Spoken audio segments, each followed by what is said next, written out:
Yes, sir. Please start. Let's start.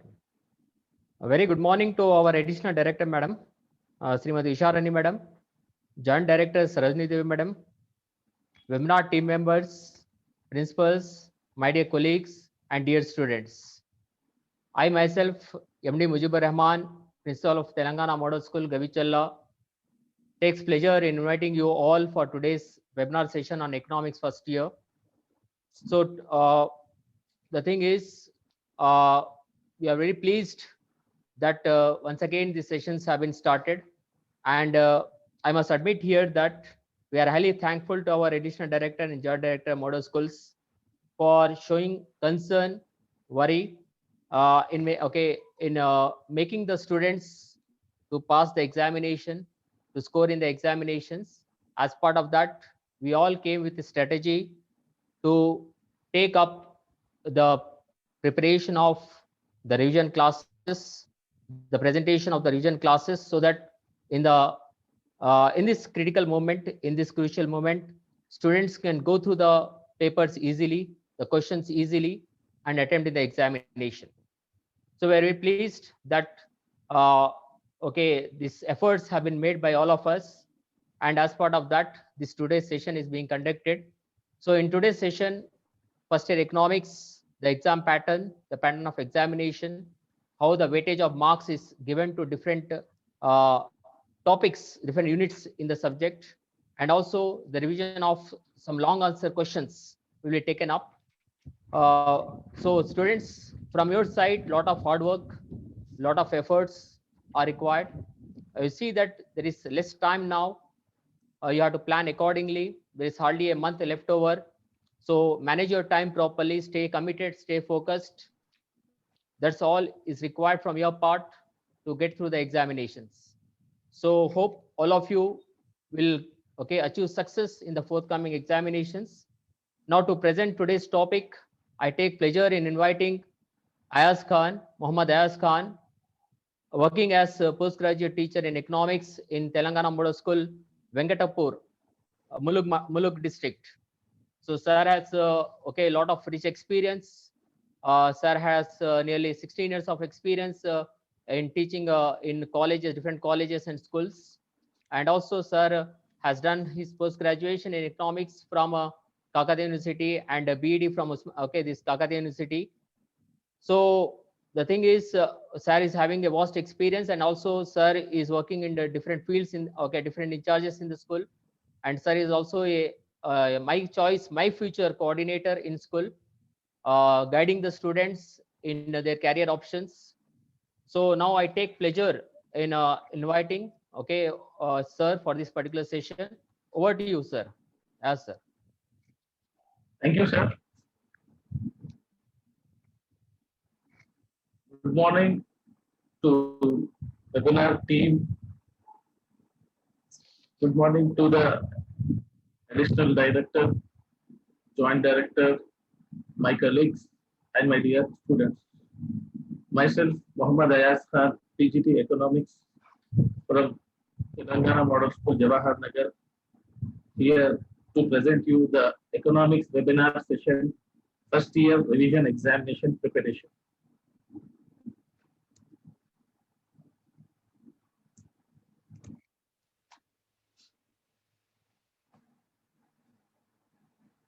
So, before we come to the important questions which appear in the examination, let us have an overview of the syllabus, and before that I will tell you the objectives of this session. So the objectives of this session are to plan and prepare for the intermediate public examination. So plan and prepare is very important step in the life of a student. So we have to plan according to the pool of our resources.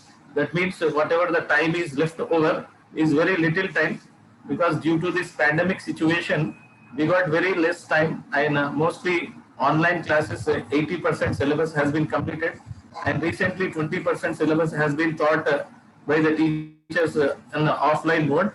So in this very little time, how to utilize our time efficiently, we have to go through some objectives. We have to maintain some objectives and we have to fulfill that objectives. In that, we should be able to manage the time in answering the questions, and to answer the questions in a proper time, we should have the knowledge of the answering the questions. That is, we have to understand the pattern of answering the questions, and also we should know the weightage of marks allotted for each lesson. That means whatever the units are, the 10 units in first year economics. In that 10 units, each unit covers how many marks we will know. Afterwards, we will have the revision of some long answer questions in this session. So, coming to this academic year 2021, 30% syllabus has been deleted from the content, and only 70% content is there because of COVID-19 pandemic. So, in this intermediate first year economic syllabus, from unit 1, we have totally 5 topics. Only one topic is deleted, that is 1.5. That is that 1.5 topic is positive and normative economics. Students, please keep your textbooks before you, so that you can pick out whatever I am saying. And coming to the second unit, theories of consumer, here also there is one topic deleted, that is law of equi-marginal utility. Remaining all topics are as usual. And coming to the unit 3, demand analysis, here in this topic 3.5, price demand, law of demand topic is deleted. Remaining topics are as usual. Coming to the unit 4, production analysis. So here also one topic is deleted, that is 4.6. Remaining topics are as usual. And coming to the unit 5, market analysis. So here except 5.3.2, 5.3.3, 5.3.4, remaining unit is as usual. So you have to learn the complete unit. And coming to the unit 6, theories of distribution. In this theories of distribution unit, 6.1, 6.2, 6.3, these 3 topics are deleted, and remaining all topics are left over like that only. And coming to the unit 7, national income analysis. From this unit, any part is not deleted. You have to go through the complete unit. And coming to the unit 8, only 8.1, that is the classical theory of employment, and one more part is center, except 8.4.2. Remaining all topics are as usual.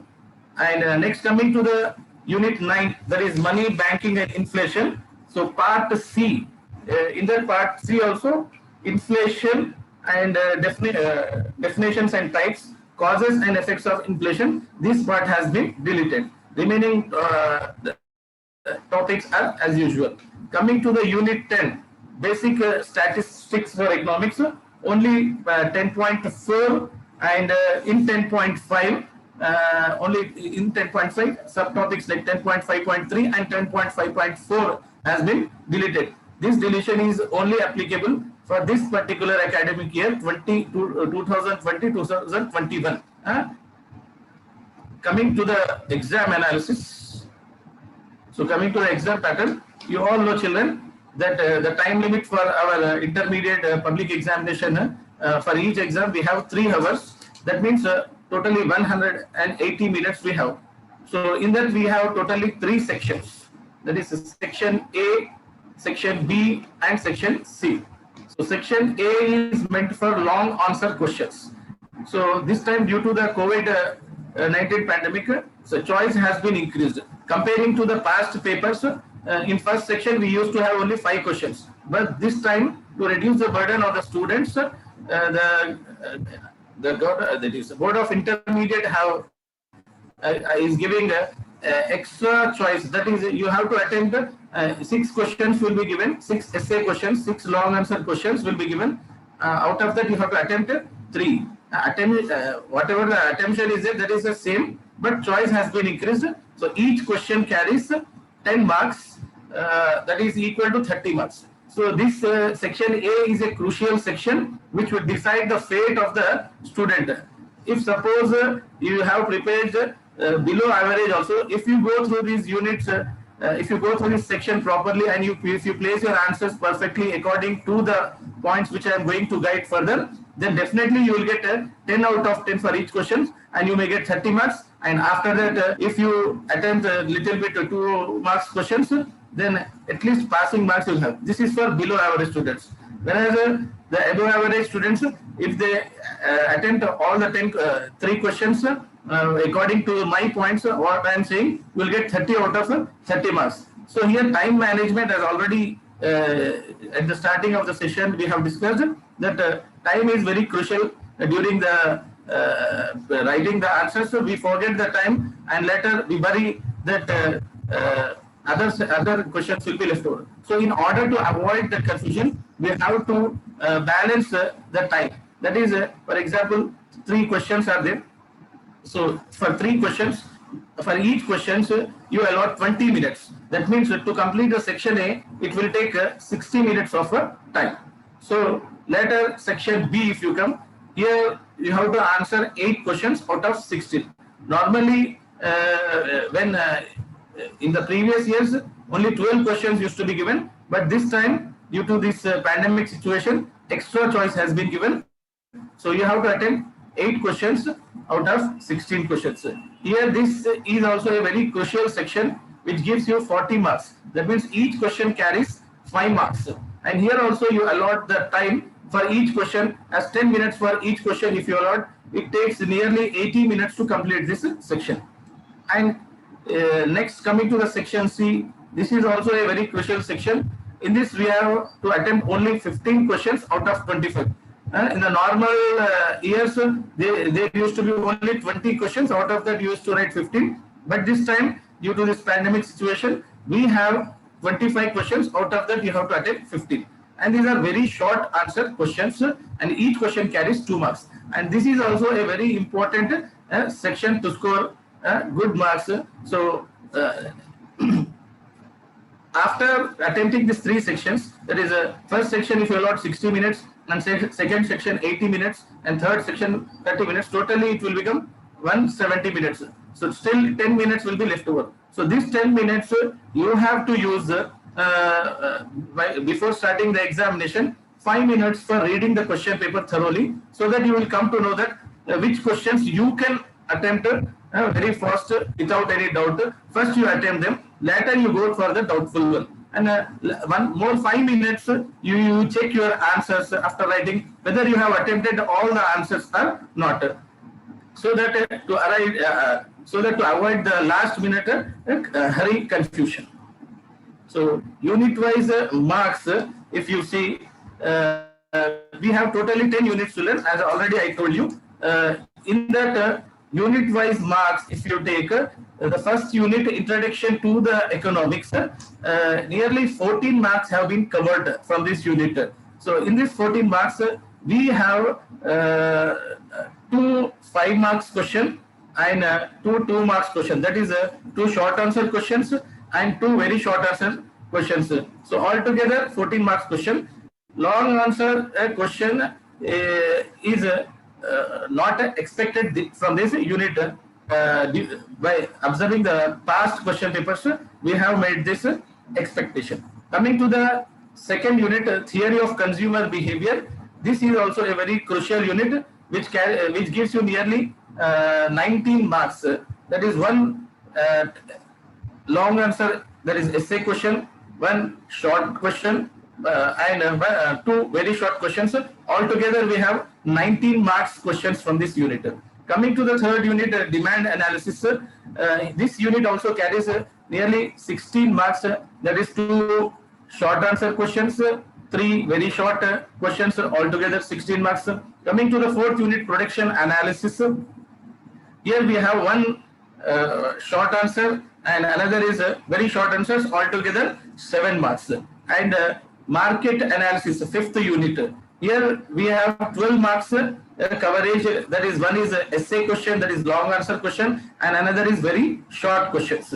Altogether 12 marks you will get from, will be covered from this unit. Coming to the unit 6, theories of distribution. We have 1 short question and 2 very short questions. altogether this unit is going to give you, you are going to get 9 marks. And coming to the 7th unit, national income analysis, here we have 3 balance, one essay question here, one short question and one very short questions, and altogether this is also a very crucial unit which gives you 17 marks. And coming to the 8th unit, theories of employment and public finance, we have here one long question, one short question, and 2 very short questions, and this unit is also very crucial. Totally 19 marks will be from this particular unit. And coming to the unit 9, money, banking and inflation, here one short question and 3 very short questions, altogether 11 marks. And coming to the 10th unit, basic statistics for economics, we have 2 short questions and 3 very short questions, and this unit is also a very crucial unit which altogether covers 16 marks. So why this weightage is being explained to you children. You can, so in this pandemic situation, due to the shortage of the time, so you can go through some particular units which give you more marks and prepare thoroughly those questions. So now let us discuss unit wise important essay questions, that is 10 marks questions. So children, before going to this one, I want to tell you that I want to tell you some important points which you have to keep in the mind when you take the question paper from the invigilator. That you read your question paper thoroughly and you see the serial number. What is the serial number for the essay question? What is the serial number for short question, and what is the serial number for very short questions? So this time altogether you have 45 questions in there. Like previous question papers, you used to have only 37 questions, but this time extra choice is given, so we have totally 45 questions. So you have to know that question number 1 to 6. Question number 1 to 6 this time will be the 10 marks question, and whenever you write these answers, you have to specify the section number and you have to specify the question number. Don't give your own question numbers. This will make the evaluator to fall into problems, and you may lose sometimes marks because of giving wrong question numbers. So to avoid that confusion, you place the correct question number and correct section number whenever you attempt this 10 marks, and see that you will not lose the marks. And moreover, one more thing children, diagrams in inter first year for many questions are very important. That is schedules, that is tables, graphs are very, very important. So without that, for which questions need the diagrams and which questions we need to draw the tables, we have to draw them perfectly and see that any confusion we are not going to create for the evaluator. And when you answer this 10 marks question, you have to keep in the mind that we have limited answer booklet. Extra answer sheet will not be given. That means additional sheet will not be provided.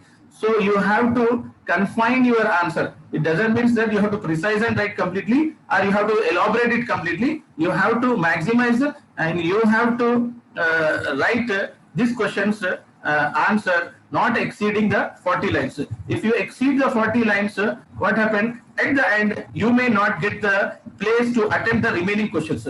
So there are so many instances in the past years, the students who got 90 above marks in the economics, they came to me and they told me, sir, we thought of writing some more questions, but by the time the answer booklet has been completed. This is due to the elaboration of the answer. So please, whatever the points I am going to tell you, you please note them, and according to that, if you attempt the question, that that booklet will be sufficient for you to write all the answers without fail. But if you elaborate any answer unnecessarily, so this will result at last that you can't attempt some 2 marks question or some 5 marks questions which you want them to attempt later. So keep in the mind that don't exceed, don't write more than 40. If you write, if any question you are writing 40 lines more, then the second essay question you balance it. But anyhow, you have to see that you have to complete the total answers in that same booklet. And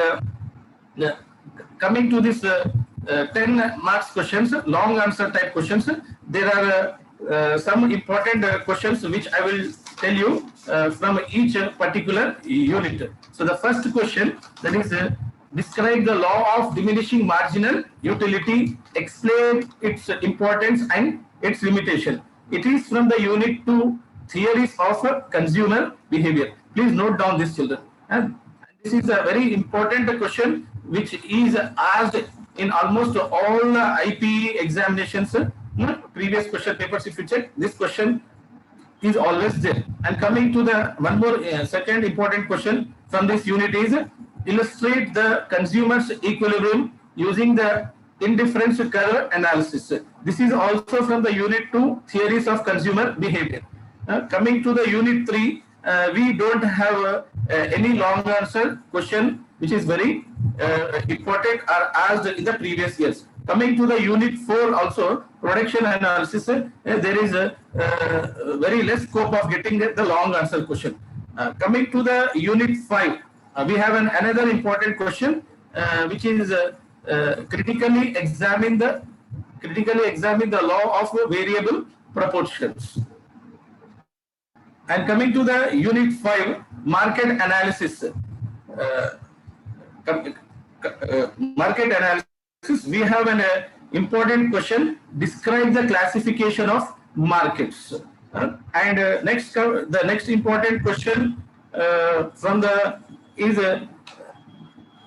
explain the meaning of perfect competition, illustrate the mechanism of price determination under the perfect competition.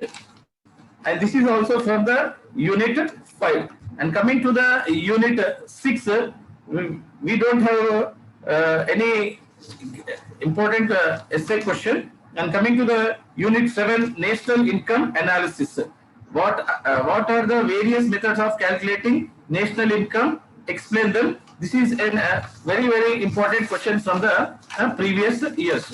And coming to the unit 8, theories of employment and public finance, you have two important questions. One is explain the Keynesian theory of employment, and one more question, explain the concept of public debt, describe the various methods of redemption of public debt. So these are the 8 questions which have been sought out by us with a guess that they may be asked in the upcoming intermediate public examination, May 2021.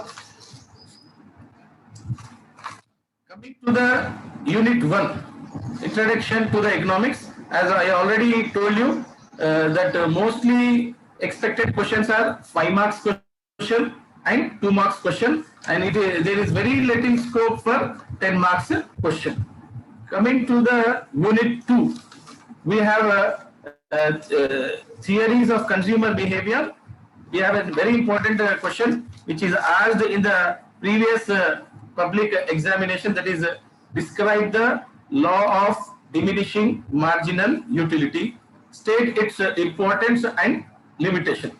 So now be careful, children, and note down the points what I am telling to you, how to start the answer and how to continue the answer in a meaningful manner and how to end in a meaningful manner, so that you can get 10 marks completely without losing anything. So 10 out of 10 if you follow this pattern, hopefully.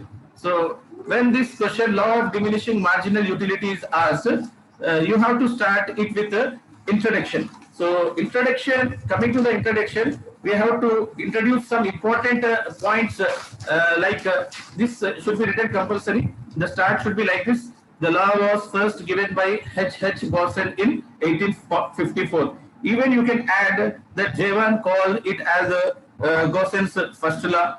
And but the very important points which you have to include is first law, which was given by Hermann Heinrich Gosson in 1854.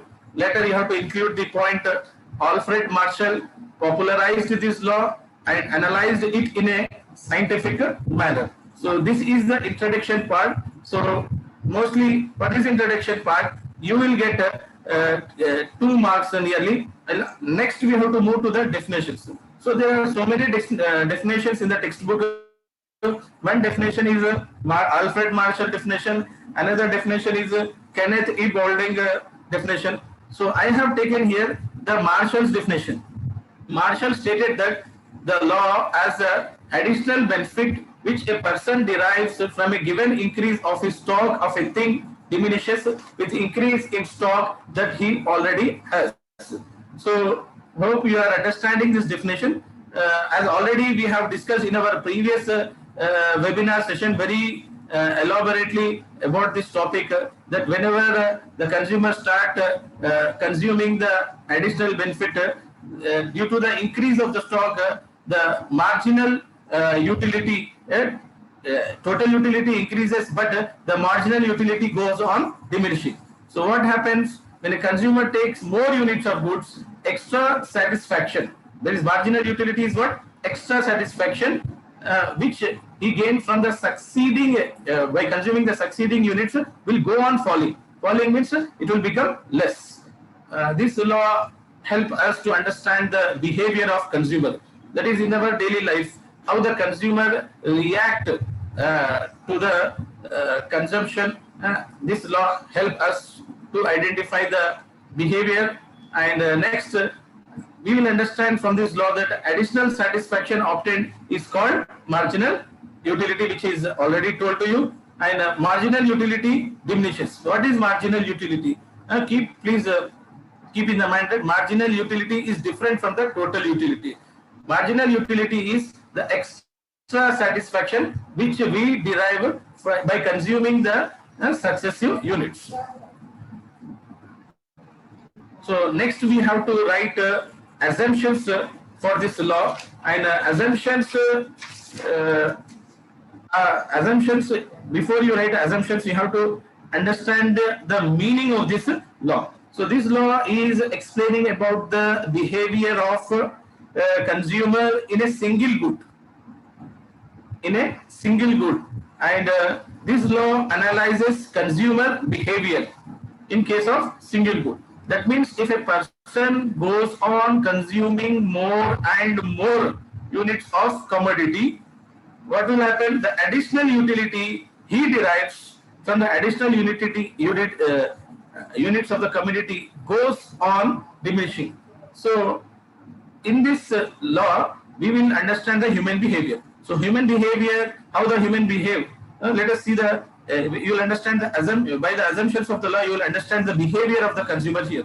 So first condition, first assumption is consumer must be rational. So you have to write the side heading as if you check the textbook, you have a side heading called rationality. That is, consumer is rational. That means whenever he consumes a good or service, he seeks maximum satisfaction. He seeks maximum satisfaction. So like this, you have to elaborate this first point. Coming to the second point, based on cardinal measurement of utility. That means, as already discussed in the you have learned in the second unit that utilities are of two types. One is cardinal utility and ordinal utility. Cardinal utility means which can be measured in the form of numbers. That is 1, 2, 3, 4, 5. So law of diminishing marginal utility will be measured in cardinal form. Coming to the independent utility. Independent utility means utility. Now, for example, we have goods like good X, good Y, and good Z. Good X is independent from good Y. Good Y is independent from good Z. That means utilities of goods are independent. One utility cannot be the utility of one good cannot be added to the another one. And coming to the constant marginal utility of money. So during this law, the marginal utility, that is the extra, that is the purchasing power of money, should be same. It should not differ. From the beginning of the law to the end of the law, the assumption is that the purchasing power will be same, and there will be no increase in the marginal utility of the money. And next important assumption is homogeneous goods. So what do you mean by homogeneous? Homogeneous means they are alike. Alike means same in quantitatively and qualitatively. Both manners, they should be same. Any variation should not be there. This is another condition. This point also should be elaborated and written. Next, uniform size of goods. As already told, homogeneous goods, uniform size means the goods should not be very too big or too small. They should be identical. For example, if you have taken the if you started the consuming apples, so all apples, first apple, second apple or third apple should be of same size. For example, if you have taken the example of water, same quantity of water, first glass, second glass, third glass, fourth glass. So whatever the good you are taking, they should be identical. And while consuming this product, there should not be any time lag. That means first unit you have consumed this minute, and the next unit if you consume after the 1 hour, then this law won't work out. There should not be no time. There should not be any lag of time. The consumption should go on one after other.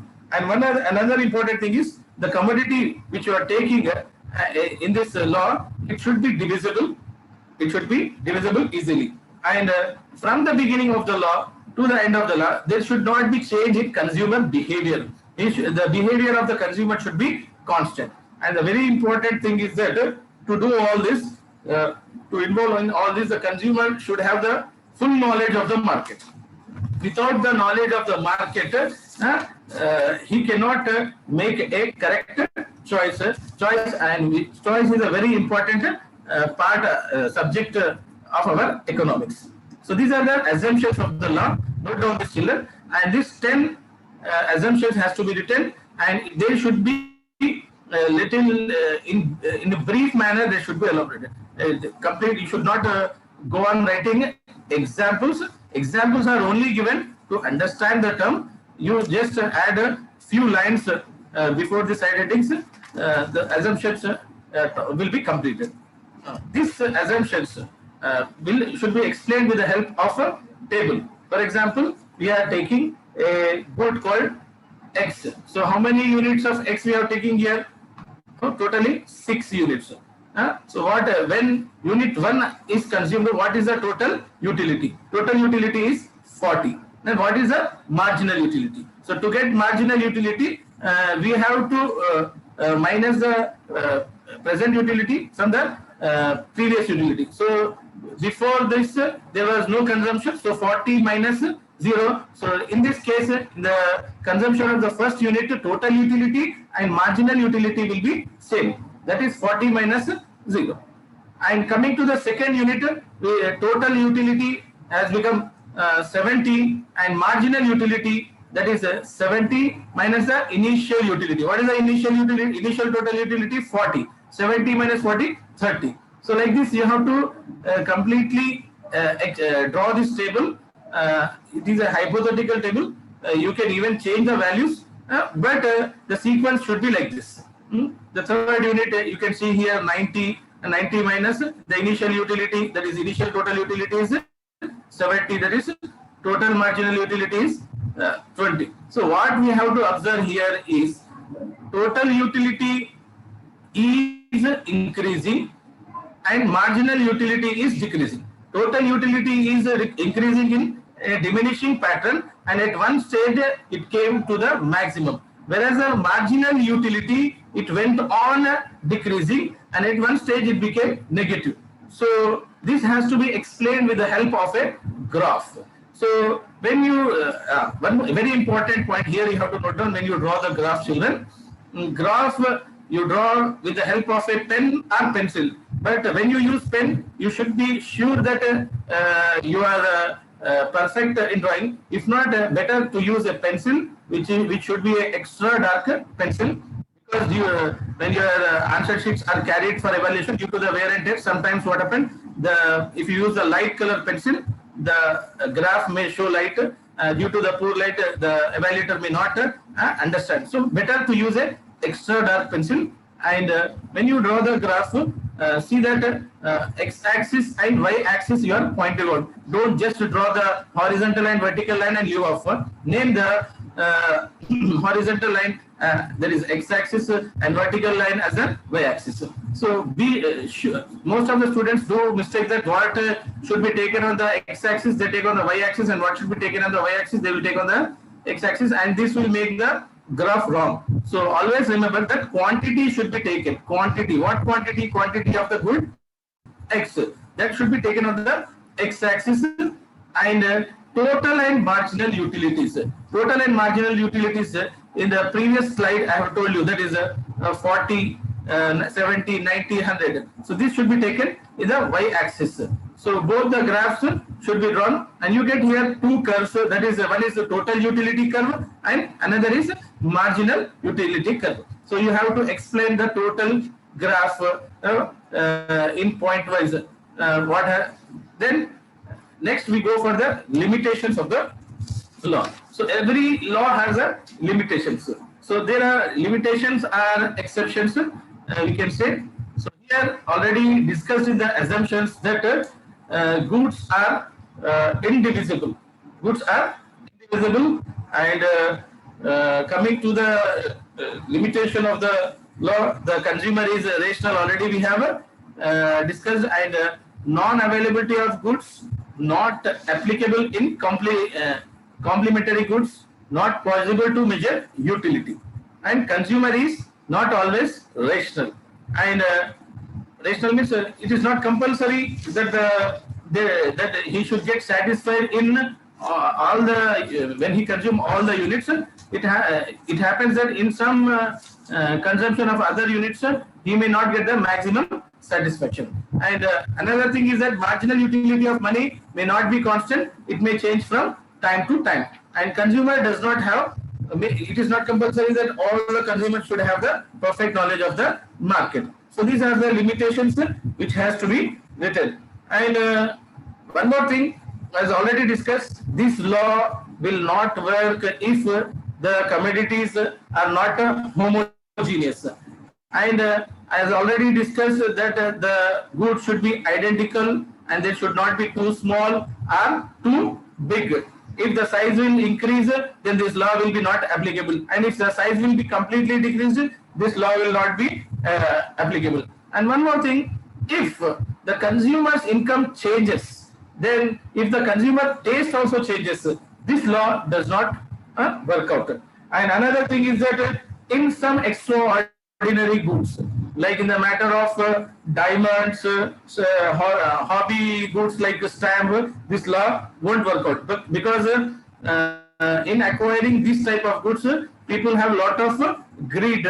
So this law won't work in the matter of this type of superior goods, we can see. And coming to the importance of this law, why we have to study this law, you have to write, children, and there are really 4 or 5 points which should be elaborated. I have somewhat precised here. This law helps in understanding the expenditure pattern of consumer.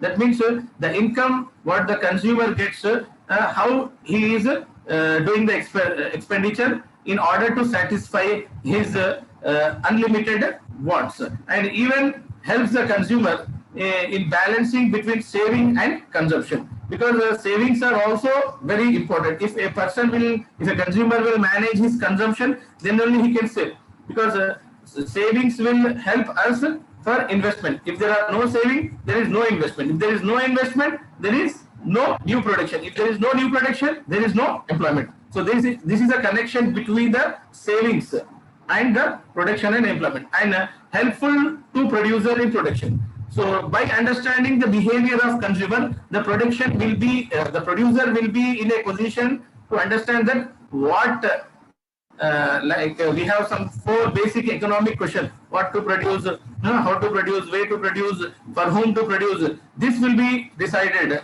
and this will help the producer to produce those goods which are frequently demanded by the consumer in the market. Even it helps the government in managing the public finance. Even it helps the producer to understand the price determination. So this is all about the first question, theories of economic consumer behavior, and this is the way the question answer has to be placed. Then definitely you will get 10 out of 10 marks. So coming to the unit 2, theories of same in unit 2 we have one more important question, children, that is illustrate the consumer equilibrium using indifference curve analysis. So what is indifference curve? same like in the first question in the law of diminishing marginal utility, how we have written the definition, you have to write the same way we have to write the definition. So first coming to the definition, indifference curve represents the different combination of two different goods giving same level of satisfaction. That means if in the market we have two goods, say one good is X and another good is Y. Both goods are giving the same level of satisfaction. Then when we combine these two satisfaction, what curve we are going to get, this will be understood today.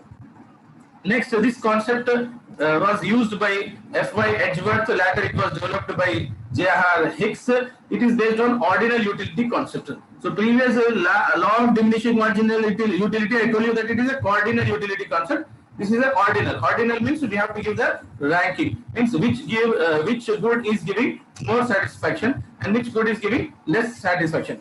And there are two conditions for the equilibrium. That is equilibrium. That the budget line must be tangent to the indifference curve. That is the equality between the MRS and the price of marginal rate of satisfaction and the price of two goods. That is price of X and price of Y. And it should be equal. So the same way, coming to next point, that is assumptions. You have to write the assumptions also. Some important assumptions for this law are: consumer acts rationally. That is, consumer try to maximize his satisfaction. And here, in the previous question, in law of diminishing marginal utility, the goods should be identical. But in this law, we have two goods which are different. That is, one is X and another is Y, but which gives the same satisfaction.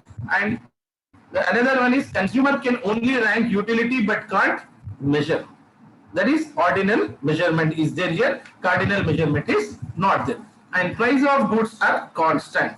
As already the prices will not change throughout the entire process of consumption, and the taste also will remain same. And here also the goods are divisible. And let us come to the indifference concept schedule. So we have to see the combination. We have two commodities here. Totally 5 combinations we have taken here: commodity X, commodity Y. Level of satisfaction.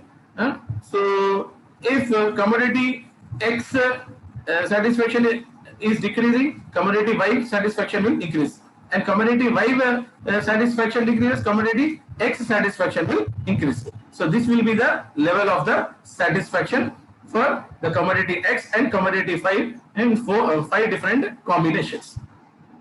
And basing on this, we have to draw a graph. That is, we call it as a indifference curve. Basing on indifference schedule, we can draw an indifference curve. So as usual, you have to draw the two lines. That is, one is a horizontal line x-axis and a vertical line y-axis, and we have to place the quantity on of goods on quantity of x good on the x-axis and quantity of y good on y-axis, and we will draw a indifference curve, which you can see in this picture. Coming to the indifference map, we can draw similar indifference curve showing combination of good X and good Y, which represent greater and lesser satisfaction. For example, you can see we have 3 curves here: IC1, IC2, IC3. So IC1 is one level lesser satisfaction, IC2 some more satisfaction, IC3 still higher level of satisfaction. So as the combination changes, the level of satisfaction also changes. And this is the mathematical representation of the marginal rate of substitution. That is marginal rate of substitution, that is xy is equal to delta y by delta x, and this can be explained with the help of a table. So we have taken, already I have told you, 2 combination. That is a combination of good X and combination of good Y. So here we will get different type of marginal rate of substitution for X, Y. The second combination you will get 4:1, and in third combination 3:1, and in fourth combination 2:1, and fifth combination, that is equal 1:1. So figure you can see, children, x-axis and y-axis. On x-axis you have to take the good X combination, and y-axis you have to take the good Y combination. So here we will get the area, that is marginal rate of substitution.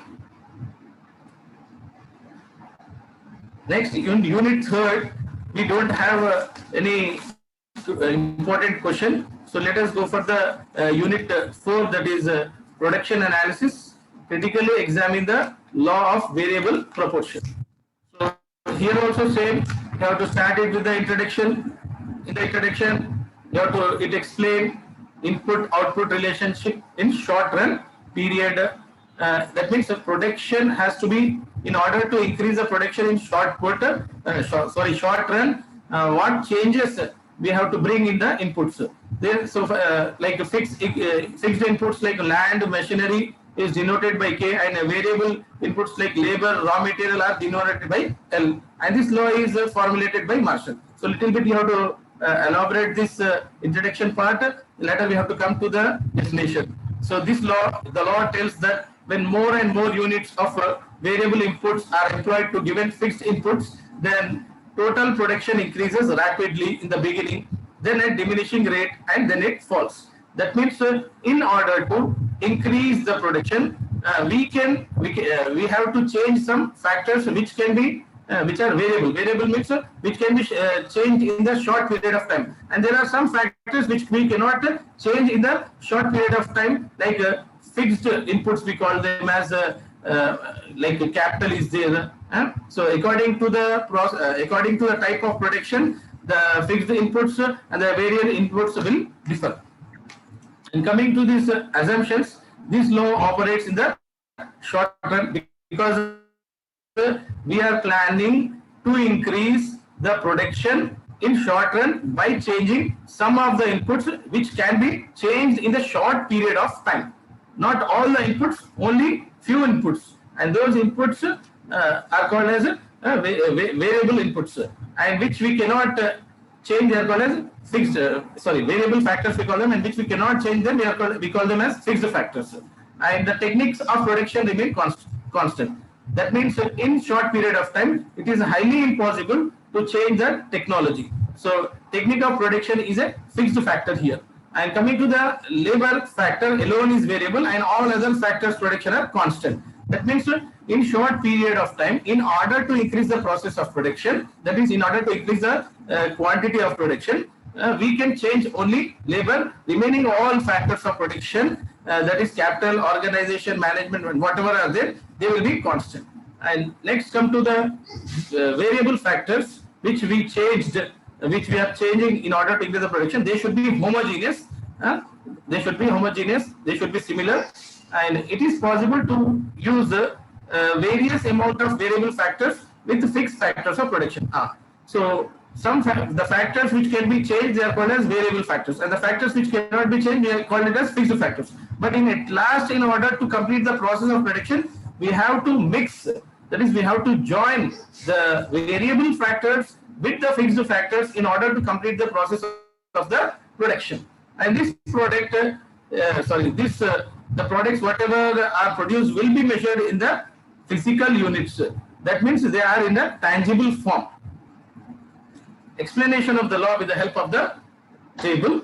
So you have to draw the table like this, showing different columns like total product, average product, marginal product, and which factor we are changing, we have to take it in another column. So totally,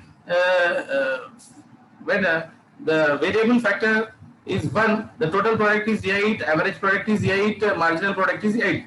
But when we change the variable factor to 2, the total product increased, average product also increased, and marginal product gained to 12. And third, fourth, fifth, sixth. So like this we come totally 8 variable factors. That is 8 changes when we bring. So total product in first instance will increase, but later in first stage it will increase, but later in the second stage it will be go on increasing in a diminishing rate, and later completely it will decrease. And coming to the average product will also increase in the stage 1 later it will diminish in a diminishing way. It will decrease in the stage 2, and at one stage it will decrease. And coming to the marginal product also increase in the stage 1, and it will decrease in the stage 2, and it will become negative in the stage 3. So by this, what we have to understand is that is in stage when the production is in stage 1 and stage 2, the producer can continue the production. But when it comes to the stage 3, any rational producer, that means who want to maximize the process of production, he will stop the process of production from the stage 3, and he will no more continue the process of production. So coming to the meaning of the total, average and marginal products, they should be written separately, children. So total production means that is total product means the total output produced by all factors of production, and average product means per unit of the variable factor, and marginal product means by employing additional unit of variable factor, how much extra production we have gained. So this can be represented in the form of a graph. So x-axis we have to take the units of variable factor, and y-axis we have to take the product units like the T, that is total product, average product and marginal product, and there we come across the three curves, that is one is TP, AP and MP. Okay, and at the point E, marginal product curve and intersect the AP curve. So these are the, this is a way, this is a graph related to the production. Next, the behavior of output as per the law of variable falls into three distinct stages, as already explained in the graph. In stage 1, the total product will be greater than the marginal product, and marginal product will be greater than the average product. In stage 2, the diminishing returns, the total the stage is called as diminishing return stage, and total product will be greater than the average product, and average product will be greater than the marginal product, as already discussed. And stage 3, negative returns, total product will be greater than the average product, and average product will be greater than the marginal product. But this is a stage where the producer will stop the process of production. So this is these are the three questions which we have discussed in this session, children. In the upcoming sessions, the remaining 5 questions will be discussed. Hope you have understood, children. If you have any doubts, once again you go through this video and note down the points, and keep in the mind that if you answer the questions in this point wise, then only you can gain the full marks, that is 10 out of 10 marks. If you elaborate or shorten, I mean precise the answers, then you won't get the full marks. Hope you people have understood this session. Thank you for giving me this opportunity. Thank you, Rahman sir, for giving this opportunity. Thanks a lot. Have a nice day. Okay, thank you. Thank you, AYAZ sir, for a wonderful presentation. Okay, sir has in detail explained about the different precautions which you have to take in attending the exam. Sir has detailedly shown the pattern of examination, how the questions will appear from the different units, what type of questions will be appearing. So hope students you understood it and prepare as per the plan that is shown in the session. Hope all of you will do it, will follow it. And also one of the most important thing is the limitation of time. You do not have to spend go on writing the long answer questions very lengthy, and in the last what happens is you're not be getting the time to attempt the remaining questions even though you know it. So there is a risk of losing marks. So plan accordingly. We are having a 3 hours time, so as per that you have to plan. And the other thing is, in this session we have covered 2 laws related to consumption and 1 law related to production. So these are the 2 important laws, so which we have studied. Law of diminishing marginality is often repeated question in examination. So very simple law, it's a basic law. And also we have taken up the indifference curve analysis, and after that we have taken up the law of variable proportions, which is also called as law of diminishing returns. So these are very important laws from the examination point of view. We have sorted out, and we made it ready for you. so that you can understand it easily. And I hope it is presented well.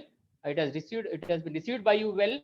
So we'll be taking up further questions in the next sessions, and hope by the time you all get prepared, you don't waste your time. Okay, you plan accordingly and manage your time to get successful in the examination. Thank you and all the best. Thank you, sir. Thank you, madam.